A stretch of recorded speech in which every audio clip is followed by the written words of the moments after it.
అల్లూరి సీతారామరాజు జిల్లా రంపచోడవరంలో రంప జలపాతం అన్నమాట. ఇది ఇతర జలపాతం. రంపచోడవరంలో రంప జలపాతం అయితే చాలా ఎక్సలెంట్ ఉంటుందండి, చాలా బాగుంటుంది.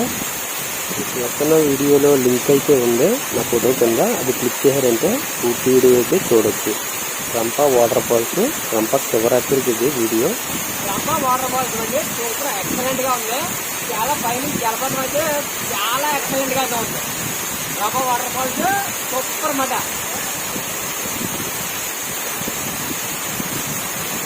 వాటర్ అయితే మంచి మసాలా ఉంది. టప్ప మరి వాటర్ అయితే పడుతుంది, చిరుసులు పడిపోతుంది చర్మంలో. వాటర్ అయితే చర్మం పైన పడ్డ చినుకులు అయితే ఏవైతే ఉన్నాయో అవి చాలా హార్డ్గా పడతాయి మేడం. చాలా కాలిపోతున్నట్టు ఉంది, చిరుసులు పడిపోతుంది మేడం. చాలా గట్టిగా తగ్గుతున్నాయి. అది మంచి మసాలా కింది అయిపోతుంది ఒళ్ళంతా.